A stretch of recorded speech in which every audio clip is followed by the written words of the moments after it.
जय श्री राम। आपका बहुत बहुत स्वागत है। इस साल 15 अगस्त पर पीएम मोदी ने एक मिशन की घोषणा की थी। आपको याद होगा, हाई पावर डेमोग्राफी मिशन। उसे उन्होंने शुरुआत करने की बात कही थी और आसान शब्दों में समझे तो घुसपैठिया भगाओ अभियान। देश से घुसपैठिए चुन चुनकर भगाए जाएंगे। और आज एक महीना भी नहीं हुआ है और इस मिशन पर एक्शन शुरू हो चुका है और ये एक्शन सीधे ले रहे हैं अमित शाह। और अमित शाह ने इस एक महीने के अंदर, इस एक महीने से भी पहले 3 एक्शन ऐसे लिए हैं जिससे घुसपैठियों में खलबली मची है, बेचैनी है, घुसपैठियों को बचाने वाले परेशान हैं। लेकिन सरकार ने अब डंडा जो है चलाना शुरू कर दिया है और अब घुसपैठियों को पकड़ पकड़ कर खोज खोज कर निकाला जा रहा है। ये 3 एक्शन कौन से हैं ये मैं आपको बताऊंगी और ये आपके लिए जानने जरूरी है। वो आपको जानने ही चाहिए क्योंकि आपको ये पता होना चाहिए कि कैसे विदेशी घुसपैठिए भारत की डेमोग्राफी बदल रहे हैं, आपके इलाके आपसे छीन रहे हैं और सरकार उन्हें रोकने के लिए क्या कर रही है। और ये वो कर रही है सरकार जो आज तक नहीं हुआ, जो इतने सालों में चाहे किसी की भी सरकार रही हो, चाहे गठबंधन की, चाहे बहुमत की सरकार रही हो, लेकिन आज तक ये नहीं हुआ है जो कि इस मोदी सरकार में हो रहा है। और ये आपको जानना बहुत ज्यादा जरूरी हो जाता है। संभल की रिपोर्ट आपने पढ़ी होगी जिसमें साफ बताया गया कि कैसे कभी हिंदू आबादी वहां 50% से ऊपर हुआ करती थी, लेकिन अब 15% बची है। और ये एक इलाका नहीं है, पश्चिम बंगाल के तो बॉर्डर इलाकों से हिंदू भगा दिए गए। अभी मुर्शिदाबाद में जो हिंदुओं को मारा गया वो इसी तरह से भगाए गए। ऐसे ही लोगों को जहां पर हिंदू कम होते हैं पहले इलाके में मुस्लिम भरने शुरू किए जाते हैं और जब धीरे धीरे आबादी थोड़ी ठीक ठाक हो जाती है, दंगा किया जाता है, हिंदुओं को डराया जाता है, हिंदू पलायन करना शुरू कर देते हैं और पूरा इलाका मुस्लिम बहुल हो जाता है। यही एक पैटर्न है और ये पैटर्न कई इलाकों में लागू हुआ है। लेकिन अब ये जो घुसपैठिए भरे जाते हैं, संख्या कहां से बढ़ाई जाती है? भारत का मुसलमान उतना थोड़ी बढ़ जाएगा कि आप भारत का मुसलमान भी होगा तो वो उसकी अपनी जमीन है, अपना घर है, वो छोड़कर कहीं और कैसे बसेगा? तो ये तो बाहर से लाकर बसाए जाते हैं जो पहले झुग्गियों में रह रहे होते हैं, फिर उन्हें बढ़िया मकान यहाँ पर फाइनेंस करके उनको किराए पे मकान दिलवा दिया जाता है। इस तरह से डेमोग्राफी बदली जाती है। लेकिन अब इस पूरे चक्र को तोड़ने की तैयारी है और इसके लिए जो अभी भारत सरकार ने सबसे पहले घुसपैठियों को पकड़ने का काम शुरू किया और इसके लिए अभी राज्य सरकारों, केंद्र शासित प्रदेशों को अमित शाह ने आदेश दिया है कि आपको अपने यहाँ डिटेंशन सेंटर बनाने होंगे, होल्डिंग सेंटर बनाने होंगे। अभी आप घुसपैठियों को पकड़ते हैं, जेल में डाल देते हैं, जेल में दूसरे कैदियों के बीच भी रह रहे हैं, भाग भी गए और वहां पर दूसरों को भी अपने में शामिल कर लिया। लेकिन अब डिटेंशन सेंटर में उन्हें अलग रखा जाएगा और ये डिटेंशन सेंटर सभी राज्यों के पास नहीं है, इनकी संख्या तो बहुत कम है।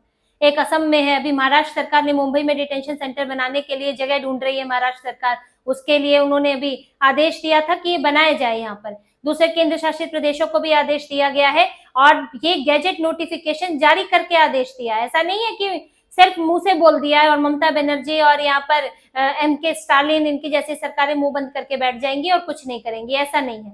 अब इनको भी डिटेंशन सेंटर बनाने होंगे। जो घुसपैठिए पाए जाएंगे, जो यहाँ पर जिनका फैसला नहीं हुआ, जो जमानत नहीं ले पा रहे हैं, तो ऐसे में उनको वहां रखा जाएगा और इससे उनकी संख्या पर भी नजर रखी जा सकेगी। ऐसा नहीं है कि अब जैसे रोहिंग्याओं की बस्ती बनी है, वो बस्ती से निकल के अपना जहां मर्जी जा रहे हैं, कोई मतलब नहीं है, कहीं और भी जाकर घर ले लिया है। अभी तक 40,000 रोहिंग्या है भारत में और ये तो पुराना डेटा है और लाखों लाखों बांग्लादेशी हैं।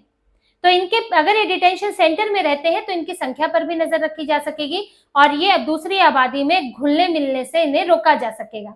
और इसके लिए सभी को डिटेंशन सेंटर बनाने को कहा है। वैसे तो जितना भारत को आजादी के जितने साल हो गए और जब से ये घुसपैठियों की समस्या शुरू हुई है तब से अभी तक तो ये इंफ्रास्ट्रक्चर डेवलप होना चाहिए था, लेकिन यहाँ तो घुसपैठियों को बसाया गया, वोटर आईडी दिलवाए गए, उनको वोट बैंक बनाया गया, तो डिटेंशन सेंटर कैसे बनते? तो नहीं बनाए गए, लेकिन अब बनेंगे और घुसपैठिए रखे जाएंगे। दूसरा, जो सरकार ने आव्रजन एवं विदेशी विषयक अधिनियम जो सरकार लाई थी, यानी कि इमिग्रेशन एंड फॉरेनर्स एक्ट, इसमें जो बदलाव किया है, 4 कानूनों को जोड़कर एक कानून बनाया है और उसमें बहुत ही सख्त प्रावधान है, जिसके कारण घुसपैठियों को तो समस्या होगी ही, साथ ही जो भारत में बिना वीजा के रह रहे हैं, नकली वीजा के साथ रह रहे हैं और जिनको पकड़ना और निकालना बड़ा मुश्किल हो जाता था, अब उनको ये काम बहुत आसान हो गया है। साथ ही निजी कंपनियां जो विदेशियों को आराम से नौकरी में रख लेती थी और ऐसे सेक्टर में भी रखा जाता था जो कि राष्ट्रीय सुरक्षा से जुड़े हो, तो उस पर भी अब सख्ती बरती गई है। ये जो कानून बना है ये बजट सत्र में आया था, फिर इसको अब पूरी तरह से अमली जामा पहनाकर लागू कर दिया गया है। इसके प्रावधान आप जानिए कि इसके अंदर कितनी सख्ती की गई है और किसी विदेशी के लिए गैर कानूनी रूप से भारत में रहना कितना मुश्किल हो गया है। नए कानून के अनुसार यदि कोई विदेशी गंभीर अपराधों में दोषी पाया गया है तो उसे भारत में प्रवेश करने या रुकने की अनुमति नहीं दी जाएगी। बिना केंद्र सरकार की अनुमति के कोई भी विदेशी भारत में किसी भी पहाड़ की चोटी पर नहीं चढ़ सकता, ना ही चढ़ने की कोशिश कर सकता है। बिना संबंधित सिविल अथॉरिटी की अनुमति के कोई विदेशी बिजली, पानी, पेट्रोलियम जैसे क्षेत्रों में निजी कंपनियों में नौकरी नहीं कर सकता। अब उसके लिए आपके पास वैध वीजा होना जरूरी है और सिविल अथॉरिटी से आपको अनुमति लेनी पड़ेगी। इसके अलावा defence, space technology, nuclear energy या मानवाधिकार जैसे क्षेत्रों में निजी कंपनियां बिना केंद्र सरकार की इजाजत के किसी भी विदेशी को नौकरी नहीं दे सकती। साथ ही होटल, यूनिवर्सिटी और हॉस्पिटल को विदेशी नागरिकों की जानकारी देना अनिवार्य होगा। और अब सजा की अगर बात करें तो नकली पासपोर्ट या बिना वीजा से भारत आने वालों को 7 साल तक की जेल और 10 लाख रुपए तक का जुर्माना हो सकता है। और बिना वैध पासपोर्ट या ट्रैवल डॉक्यूमेंट के भारत में प्रवेश करने पर 5 साल तक की जेल या 5 लाख रुपए तक का जुर्माना या दोनों हो सकते हैं। देखिए, पहले ये कानून इतने सख्त नहीं थे और इसीलिए उसका फायदा उठाया जा रहा था और एक की जगह 4 कानून थे तो वो लूप होल्स कई थे और उसका फायदा उठाते थे। विदेशी नागरिक यहाँ रह रहे हैं जो भारत के खिलाफ ही काम कर रहे हैं और ह्यूमन राइट्स में तो ऐसे बहुत हैं। विदेशी हो गए या फिर ओसीआई हो गए, कार्ड धारक जो ओवरसीज सिटीजन्स ऑफ इंडिया है, वो लोग यहाँ पर रह रहे हैं और भारत के खिलाफ ही काम कर रहे हैं। अब इस पर सख्ती बरती गई है। साथ ही एक बड़ा बदलाव ये हुआ है कि अब जो अथॉरिटीज हैं उनके ऊपर जिम्मेदारी नहीं होगी कि वो भारत का नागरिक है या नहीं ये साबित करें। ये उस व्यक्ति के ऊपर जिम्मेदारी होगी जिसके ऊपर आरोप है कि वो खुद को भारत का नागरिक है या नहीं ये साबित करे, या उसके पास सही दस्तावेज है या नहीं वो साबित करे। पहले ज्यादा जिम्मेदारी अथॉरिटी की होती थी, अब ज्यादा जिम्मेदारी आरोपी के ऊपर डाली गई है। तो ये सारे बदलाव करके प्रशासन की भी ताकत मजबूत की गई और लूप होल्स भी हटाए गए जिसका फायदा उठाया जाता था। और खास तौर से ये जो आंदोलन जीवी लोग हैं और जो यहाँ पर जासूसी के मकसद से आते हैं, कुछ लोग यहाँ पर भड़काने के मकसद से आते हैं, कुछ लोग यहीं पर रह के भारत के खिलाफ रिपोर्टिंग करते हैं, तो अब सब इसके दायरे में आएंगे और उनको ये डर होगा कि अगर पकड़े गए तो फिर यहाँ पर कड़ी सजा और कड़ा जुर्माना देना ही पड़ेगा। एक और काम जो इस बीच में गृह मंत्रालय ने किया है, अमित शाह ने जो बॉर्डर इलाके हैं उनके डिस्ट्रिक्ट मजिस्ट्रेट, वहां के कलेक्टर से बैठकें की थी, उनके साथ बैठक की थी और वहां पर उन्हें आदेश दिया गया है कि बॉर्डर इलाकों के 30 किलोमीटर के दायरे में कोई भी धार्मिक ढांचा नहीं होना चाहिए, जो भी है उन्हें तोड़ो।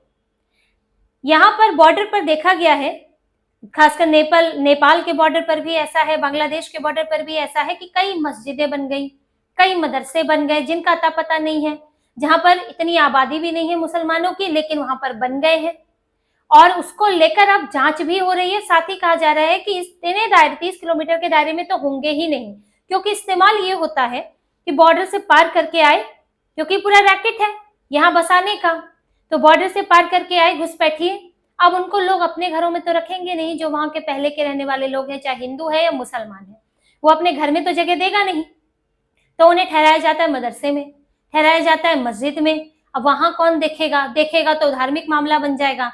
फिर उनको वहां पे कुछ दिनों रहने के बाद फिर जो रैकेट है वो एक्टिवेट होता है, फिर उनको वो आधार कार्ड दिलवाया जाता है, रेंट एग्रीमेंट बनवा दिए जाते हैं, रेंट एग्रीमेंट से आपका आधार कार्ड बन जाएगा, फिर वोटर आईडी बन जाएगा, फिर वहां पर उन्हें एडजस्ट किया जाता है, या फिर वो आधार कार्ड वोटर आईडी लेकर दिल्ली जैसे शहर में, मुंबई में, गुड़गांव में आ जाते हैं, भारत के नागरिक बन जाते हैं और वोट भी देते हैं, यहाँ की सरकारी सुविधाओं का फायदा भी उठाते हैं, आराम से नौकरी भी करते हैं।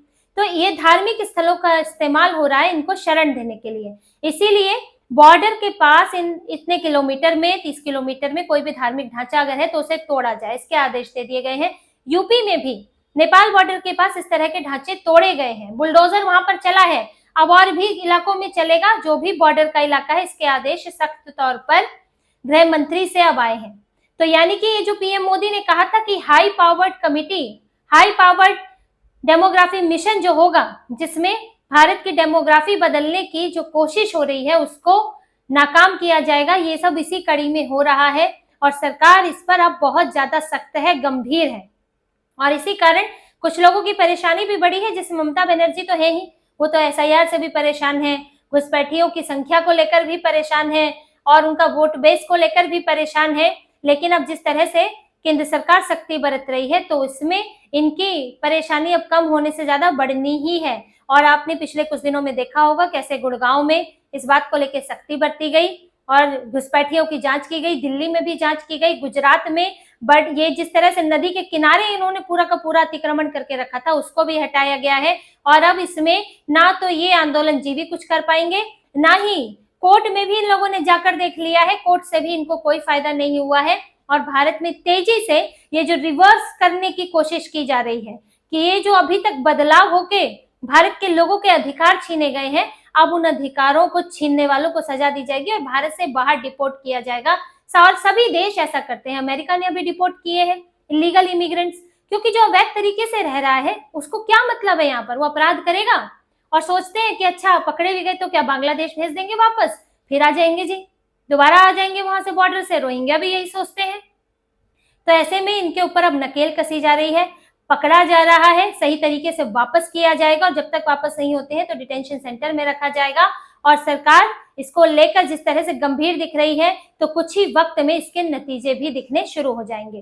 तो इसी तरह की और खबरें और विश्लेषण आपके लिए लाते रहेंगे। हमसे जुड़े रहिए, सब्सक्राइब कीजिए, कमेंट कीजिए। बहुत बहुत धन्यवाद। जय श्री राम।